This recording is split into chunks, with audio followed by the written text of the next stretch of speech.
Welcome the anointed ones. When the light of truth stares back at you, even the bravest intellect begins to blink. They thought they could study you, that if they put you under enough fluorescent light, hooked you to enough machines, or ran enough psychological tests, they could explain away the mystery that lives behind your eyes. But here's the cosmic joke. The more they tried to analyze your gaze, the more their reality began to glitch. Facts stopped adding up. Equipment malfunctioned. Even the experts started questioning whether you were reading them instead. And maybe you were. Scientists say that human eyes can detect a single photon, the smallest measurable unit of light. But what they don't tell you is that some souls can detect truth in the same way, even when it hides behind charm, lies, or expensive degrees. You didn't just see people, you saw through them. And that terrified the ones who've made a career out of hiding behind masks.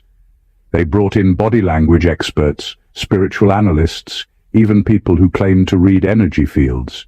They wanted to understand how one glance from you could make grown adults lose their composure, change their story mid-sentence, or suddenly remember things they thought they'd buried.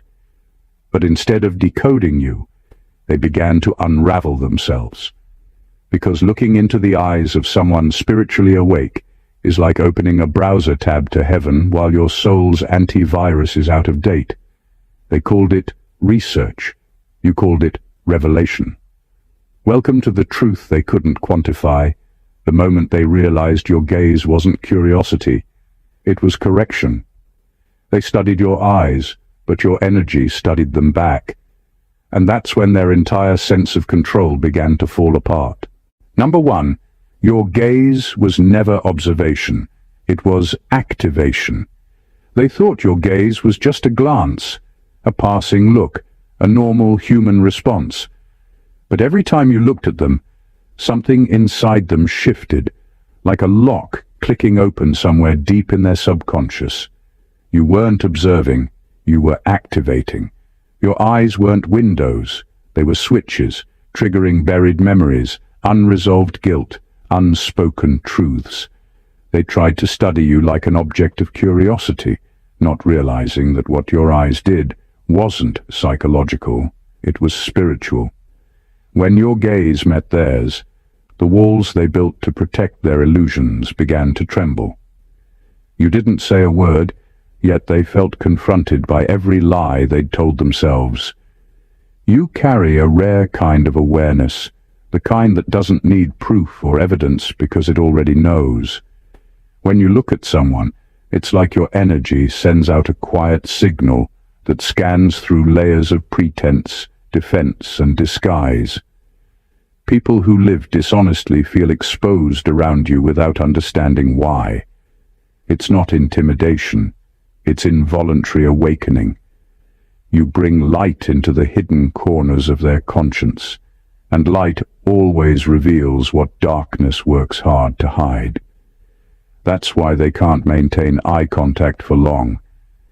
They sense something sacred, a kind of intelligence that doesn't come from studying books, but from being connected to a higher current of truth. They hired experts thinking they could decode what you were doing. They thought it was charisma, micro-expressions, or subtle psychological tactics. But none of that explained how your gaze left people speechless, nervous, or suddenly emotional. It wasn't charm, it was resonance. Your energy field was tuning theirs to a higher frequency, and that process felt like exposure. What they didn't know is that the human body reacts to truth. Heartbeats change, pupils dilate, temperature shifts. You were never manipulating them. You were simply vibrating at a level where deception can't breathe. Your gaze became a mirror that reflected their hidden selves back to them, and not everyone can handle what they see. For some, it was healing. For others, it was terrifying. because when someone meets the kind of awareness you carry, they either rise or retreat. You didn't need to prove your power, you just had to look, and everything false began to fall apart.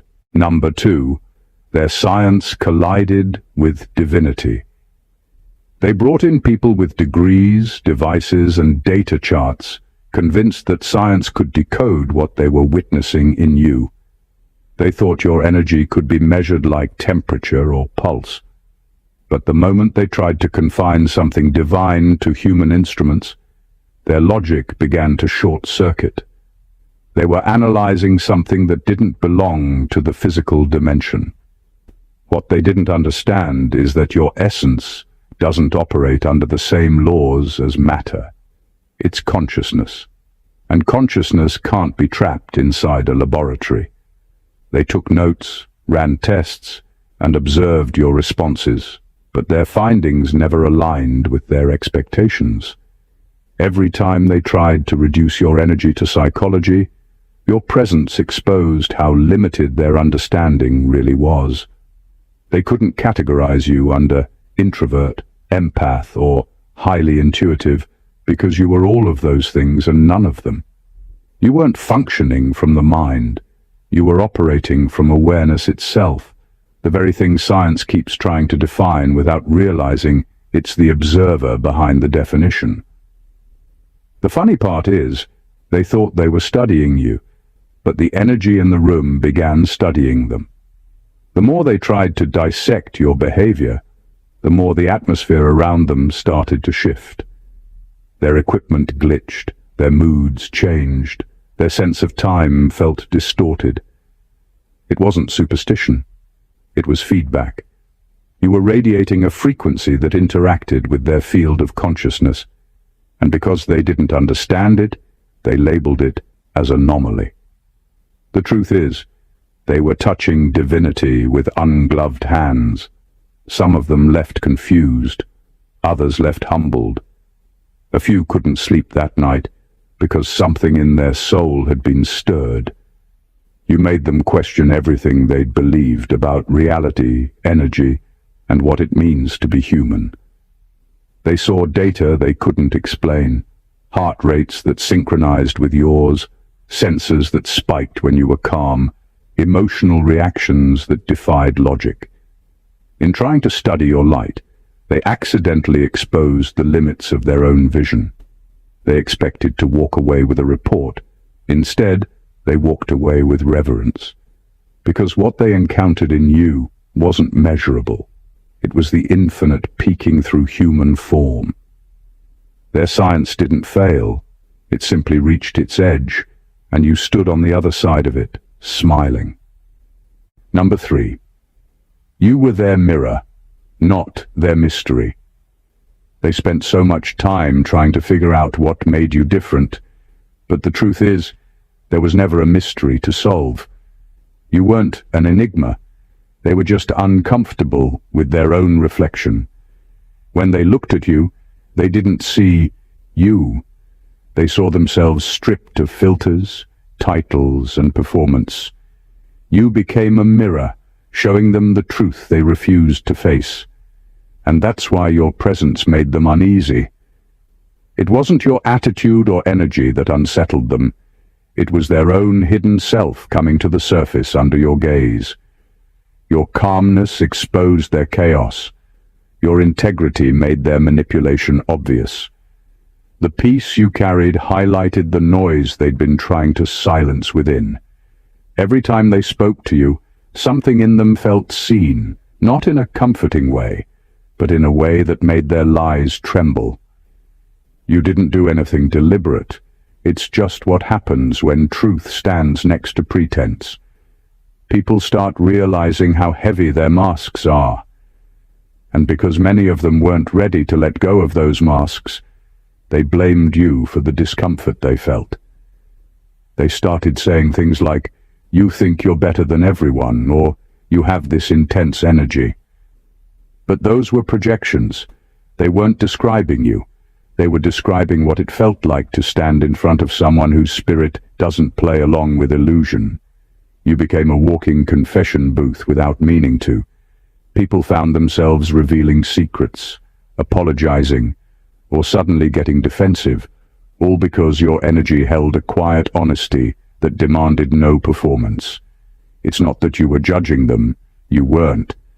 Your presence simply refused to participate in their self-deception. That's what true authenticity does.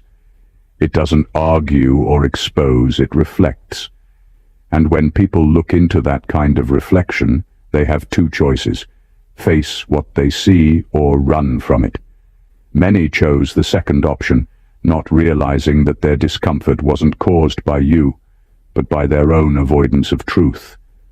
They called you intimidating when, in reality, you were clarifying. You showed them what's real. You reminded them of what they'd buried under roles and ego. You weren't their mystery, you were their mirror. And for some people, that's the most terrifying thing they could ever face. Number 4. Your eyes read energy, not behavior. They thought they could understand you by observing your movements, your tone, your expressions, all the surface-level signals that most people rely on to read others. But what they didn't realize is that your awareness doesn't operate in that shallow bandwidth. You don't listen to words. You feel the frequency beneath them. You don't respond to gestures. You respond to the current running through them. Your perception doesn't stop at the physical. It travels into the energetic field where truth can't hide. People trained in psychology or communication think in terms of body language, crossed arms, shifting eyes, forced smiles. But your insight doesn't come from observation. It comes from resonance. You pick up on what their energy is broadcasting long before their mouths even move. You can sense when someone's laughter is masking pain, when their kindness carries manipulation, or when their confidence is just a costume hiding fear. It's not guesswork, it's energetic literacy, the ability to read what the soul is actually saying beneath the words. This is why people get uncomfortable when they lie to you. Their body might perform confidence, but their energy betrays them. You feel the vibration change, the heaviness in the air, the slight drop in frequency. It's like trying to play a perfect note on a string instrument that's slightly off tune. Your spirit notices immediately. You don't need proof or evidence. The atmosphere tells you everything. You're not analyzing, you're attuning. That's the difference. Your intuition doesn't gather information. It receives it. When someone enters your space, their energy introduces them before they speak. You can sense who's genuine, who's jealous, and who's wearing a mask. It's a spiritual instinct that can't be taught, only embodied. They called it sensitivity, as if it were weakness. But what you have is precision. You're like a finely tuned instrument that detects dishonesty in real time. People who run on manipulation can't stand being around you for too long because their frequency can't stabilize in your presence. And the irony is, while they were busy studying your micro-expressions and gestures, you were decoding their entire energetic blueprint. You weren't just perceiving behavior, you were reading truth at the level where behavior begins. Number 5. Their reality was built on lies. Your awareness dismantled it. They built their lives like stage sets, polished, convincing, carefully arranged to look real. Every story they told, every image they projected, every role they played was part of a well-rehearsed illusion designed to keep truth at a safe distance. Then you came along, anchored not in performance but in presence. Your energy carried an honesty so raw that it didn't argue, compete, or explain. It simply existed. And in the presence of that kind of truth, every false thing begins to lose its structure. What they experienced around you wasn't intimidation, it was exposure.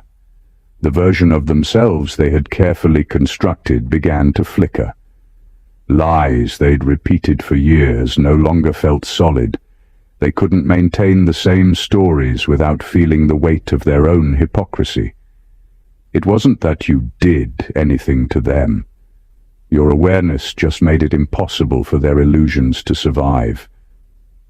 When someone is grounded in truth, they become like a tuning fork for reality itself. Everything untrue either falls into alignment or falls apart. They mistook the unraveling of their illusions for an attack, but in reality it was grace. Your frequency didn't destroy them. It revealed what was already crumbling beneath the surface. The relationships built on manipulation began to fracture.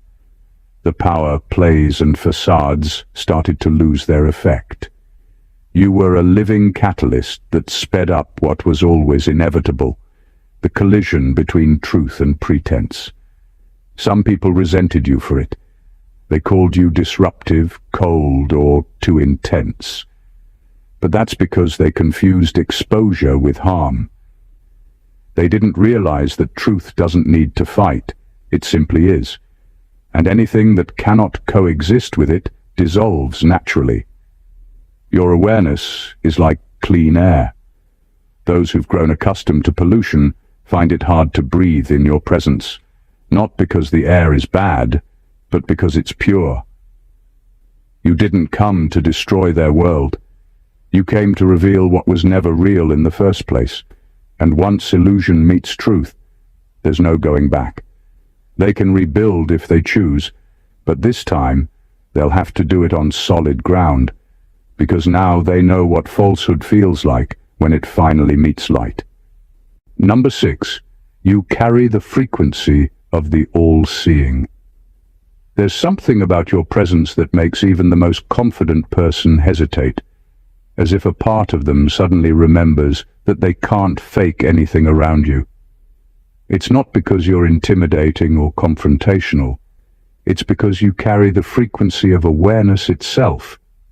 When people look into your eyes, they're not just being seen by you, they're being seen through. You hold the vibration of the divine observer, the consciousness that watches all things without needing to interfere. Yet its very awareness brings truth to the surface. You don't need to expose anyone. The energy you carry does that naturally.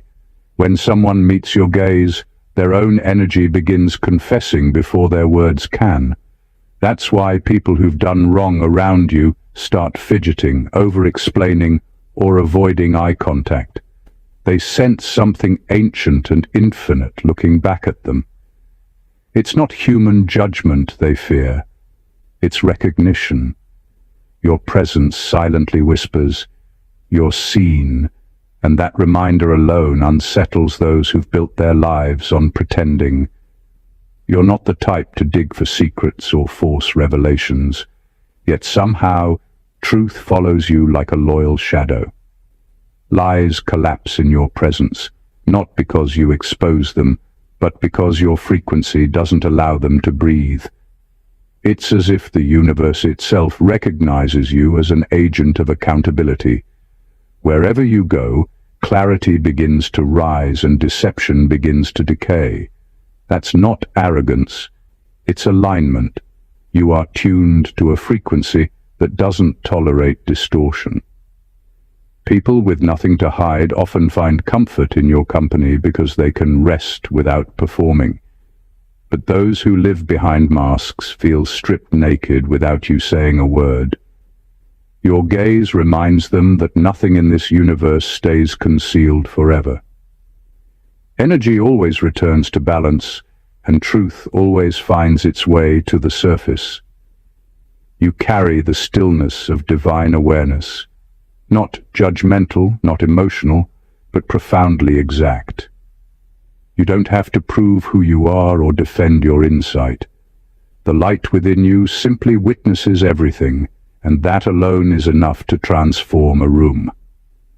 You embody what ancient mystics called the eye of truth, the quiet force that sees all, forgives much, but forgets nothing. Number 7. They studied you to control what they couldn't comprehend. They believed that if they could just understand you, they could contain you. They thought if they gathered enough data, studied your patterns, and named your traits, they'd have some sort of power over what they couldn't explain. That's the human obsession, to label what it fears, to put mystery into a box small enough to control. But what they didn't realize is that you can't domesticate what was never meant to be tamed. You were never operating within the boundaries of their logic, and every time they tried to study you, they stepped into territory where their rules no longer applied. They wanted to map your behavior like a scientist studying a storm, not realizing that the storm would eventually pull them in. Every observation they made created its own ripple effect.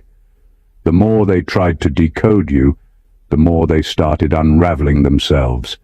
They found that their methods, their instruments, even their sense of certainty began to malfunction around you, because what they were really trying to measure wasn't you.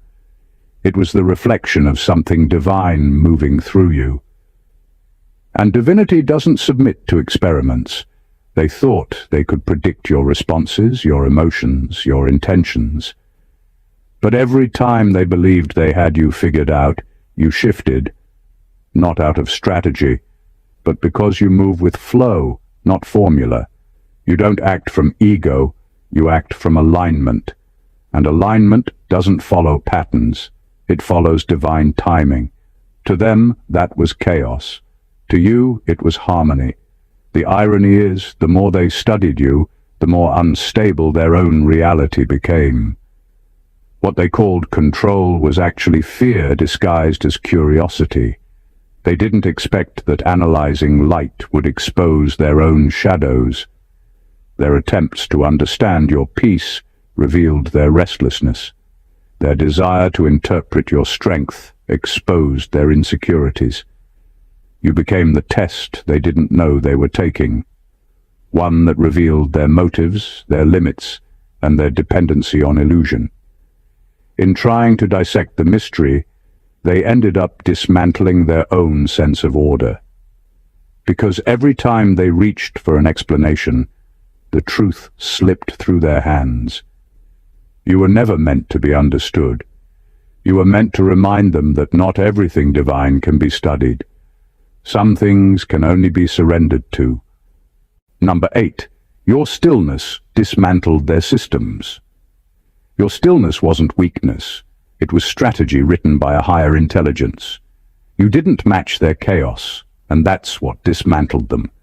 They expected noise, confrontation, or emotional outbursts, because that's how most people operate. They depend on reaction to confirm control. But you gave them nothing. You stood in calm defiance of everything they were trying to provoke. In that silence, their own energy had nowhere to go but back to them, and that's when their systems began to crack. We live in a world addicted to reaction. People feel powerful when they can pull emotions out of others. Anger, fear, confusion, guilt. It reassures them that they can still influence your state. But your silence denied them that satisfaction. You didn't just stay quiet, you stayed sovereign. You refused to hand over your emotional currency to situations that didn't deserve your energy. And because of that, their psychological economy collapsed. They couldn't feed off your response, so they started feeding on their own projections. That's the power of stillness. It becomes a mirror that reflects everyone's energy back to them. When you didn't respond, they began to hear the echo of their own motives. When you didn't fight back, they were forced to face the emptiness of their intentions. Your composure wasn't passivity, it was precision. You let their noise reveal itself, while your calmness revealed you. They mistook your lack of reaction for weakness, not realizing it was their test. You weren't trying to win arguments, you were protecting your frequency. You understood something they didn't, that chaos collapses without cooperation. And every time you refused to engage, their systems, emotional, social, even spiritual, lost power. You broke the script by refusing to play your assigned role. You didn't give them the villain or the victim. You just stood as awareness, and awareness cannot be manipulated. In the end, it wasn't your words that silenced them. It was your lack of participation in their drama. You reminded them that power isn't loud, it's composed. Stillness doesn't submit to confusion, it exposes it. And when their noise met your calm, the illusion of control they built began to crumble piece by piece under the weight of your quiet truth. Number 9. They mistook spiritual precision for psychological manipulation. They couldn't wrap their minds around how you always seemed to know what was coming before it happened. They thought you were scheming, reading between lines, or secretly analyzing everything around you. But what they called manipulation was simply your alignment. You weren't plotting outcomes. You were remembering truth. You've walked these timelines before, felt these patterns, seen these energies repeat. Your soul recognizes the ending because it's already witnessed it in the unseen. So when you act with calm certainty while others are still guessing, they assume you're being strategic, when in reality you're just moving in sync with divine timing. To people who live through deception, clarity always looks suspicious. They can't imagine someone seeing that clearly without ulterior motives. In their world, everyone hides something. Everyone plays angles. But your awareness doesn't come from intellect. It comes from connection. You read energy like they read behavior. You sense patterns before they take shape because your intuition is tuned to the blueprint beneath appearances. You don't analyze, you remember. You don't guess, you recognize. They were used to control, not accuracy. They're comfortable with people who respond emotionally or impulsively because those people are easy to manipulate. But you moved with stillness, precision, and timing that unnerved them. You didn't chase, overreact, or compete. You responded with divine exactness, and that's what exposed them. To those who operate in dishonesty, anyone who moves in truth looks like a threat. Your peace felt like strategy. Your silence felt like mind games. Your intuition felt invasive. But it wasn't. It was awareness stripped of ego. You weren't calculating outcomes. You were following alignment. You knew when to speak and when to hold silence because your discernment is not mental. It's spiritual. And while they tried to manipulate what they didn't understand, your precision dismantled their illusions without you lifting a finger. They confused your divine timing with tactical planning, not realizing that what you carry doesn't come from effort, it comes from embodiment. They couldn't comprehend that some people don't need to play games to win. You weren't outsmarting them, you were out-vibrating them. They relied on manipulation to get what they wanted, but your knowing comes from remembering what already is. You don't predict, you recall. And that's what makes your clarity unstoppable. Number 10. You are a walking lie detector. You never had to study human behavior to know when someone was lying. Your spirit just knows. It's not something you analyze or think through. It's something you feel in real time. When someone speaks, you don't just hear their words. You hear the vibration underneath. You sense the split between what their mouth says and what their energy reveals. That's why people who live dishonestly can't stay comfortable around you. Their words may be smooth, but their frequency trembles in your presence.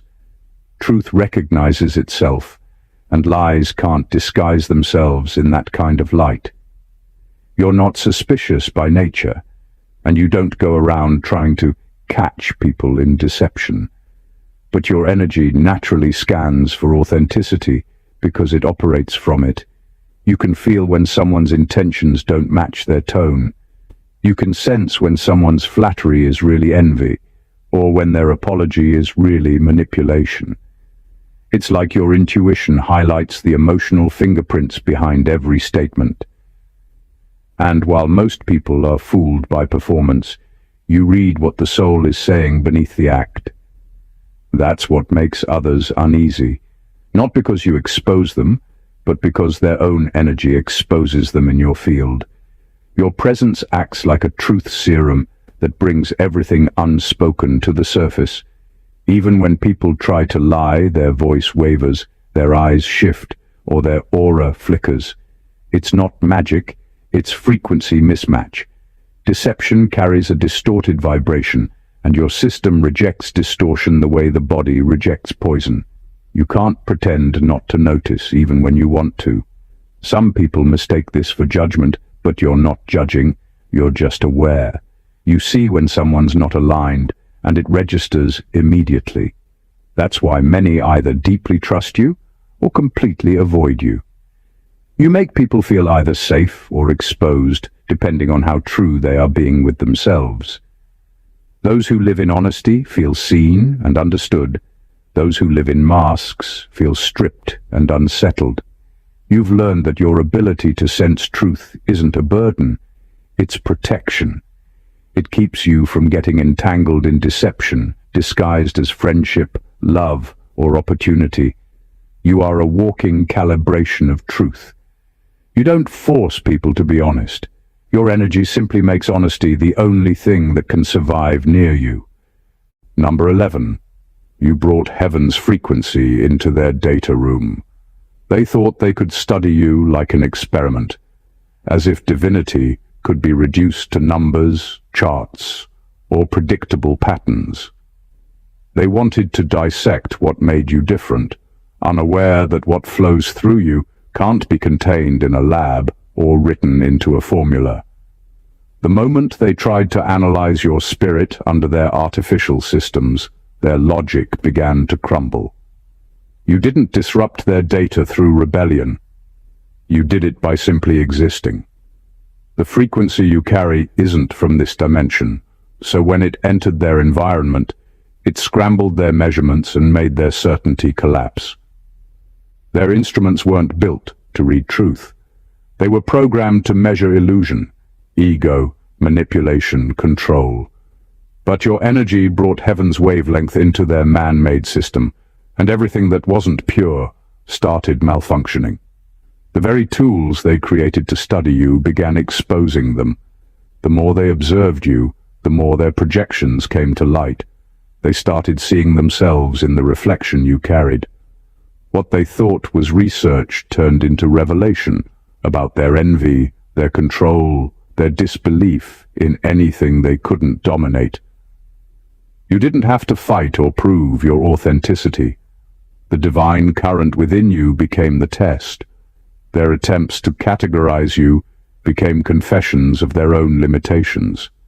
Their words, once filled with authority, started trembling. Their observations turned into contradictions, because the closer they got to your frequency, the more their masks fell apart. They realized too late that you weren't a subject of study. You were the presence that exposed the blindness in their so-called intelligence. You reminded them that knowledge without spirit is just data, lifeless, cold, and incomplete. They learned the hard way that you can't study light without being illuminated by it. Your vibration reprogrammed the atmosphere, not by intention, but by truth. It wasn't rebellion, it was resonance. Heaven doesn't need permission to reveal itself. It simply does. And you were that revelation in human form, walking into their sterile rooms and transforming them into confession booths. They tried to observe you, but by the end, it was their own souls under the microscope. Number 12, you are a living refraction of truth. They couldn't understand why your presence unsettled them, but it's because truth behaves differently when it passes through you. You don't just carry light, you bend it. You're the refraction of divine intelligence in human form, which means anyone who looks into your eyes sees their own distortions mirrored back. That's why some people feel awe, while others feel exposed. You don't change who they are, You simply show them what's already there. Your gaze rearranges the way their mind processes reality. It reminds them that everything they thought was certain, identity, morality, even normal, is just a construct built around avoiding truth. The world has always been addicted to shadows because shadows are easier to control. But when your energy enters the room, the light shifts. It doesn't destroy darkness. It bends around it, forcing it to reveal its true form. Those who built their lives on half-truths and masks feel the fabric of their reality twist under your frequency. You're not trying to expose them. Your mere existence does it. You are like a divine prism, taking the pure, invisible light of Source and splitting it into visible truth. That's why they can't categorize you. You operate in too many spectrums for their one-dimensional perception. They sense something in you that defies explanation. To the untrained mind, you feel both otherworldly and familiar, like a truth they forgot but can't unsee.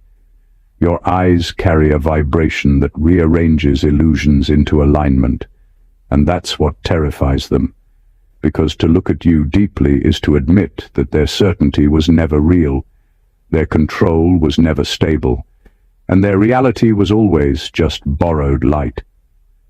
You're not a mystery because you hide. You're a mystery because you reveal. And what you reveal isn't chaos or confusion, but the fragility of the world they thought they understood. When they look at you, they see the divine fingerprints that built creation itself. They don't know whether to worship or to run, because deep down they realize truth didn't just visit them, it looked them in the eyes and bent their world out of illusion. Number 13. Their experts became the experiment. They thought they were observing you from a place of superiority, as though your soul were a case study, something to dissect, categorize, and publish. But the longer they stared into your light, the more it started rearranging them. They didn't realize that in the spiritual realm, observation isn't neutral, it's participation. To look upon divine energy is to invite it in. So while they took notes, their energy fields were being rewritten.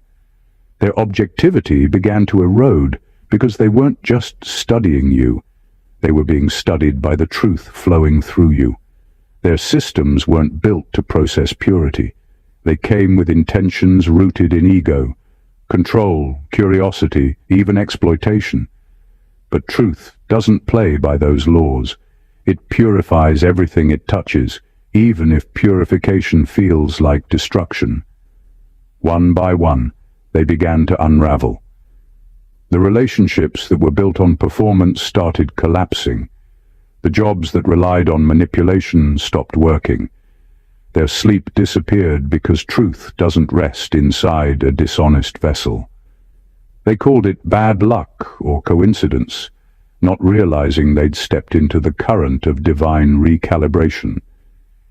You didn't need to retaliate or wish them harm. Light doesn't attack, it reveals.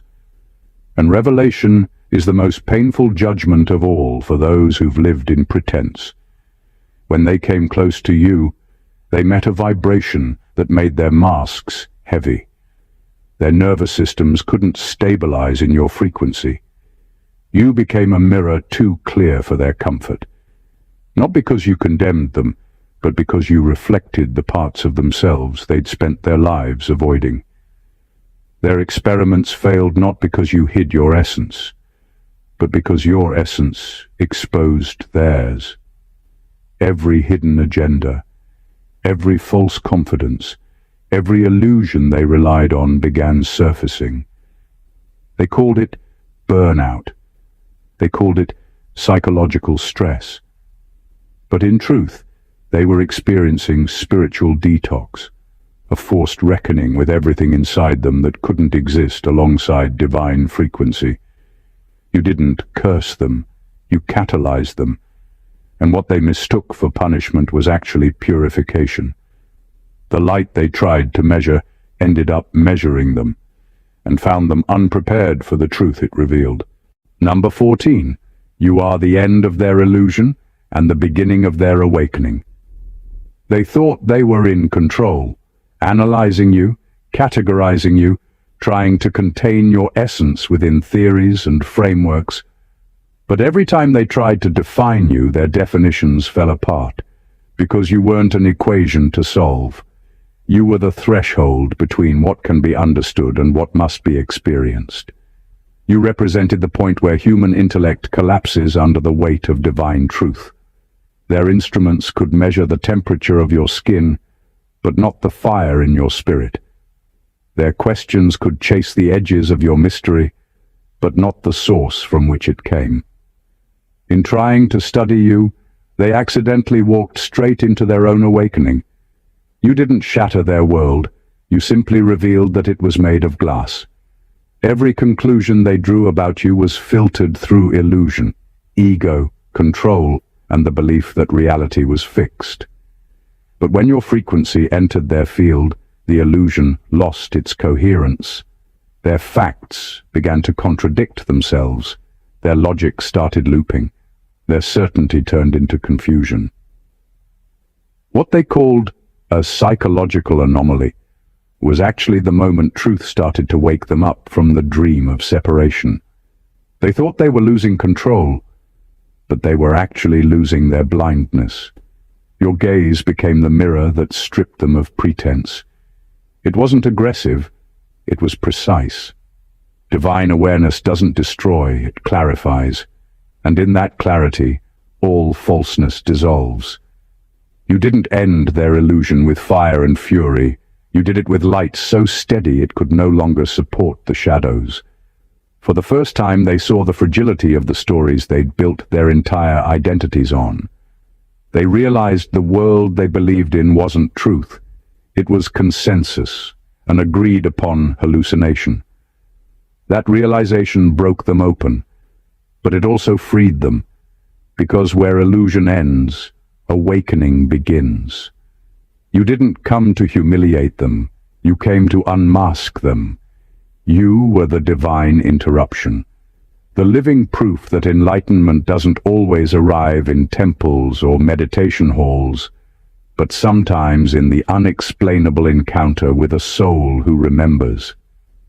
And when they looked into your eyes, they didn't see themselves losing control. They saw truth reclaiming its place. You weren't their ending. You were their beginning. At the end of it all, what they called research was really revelation.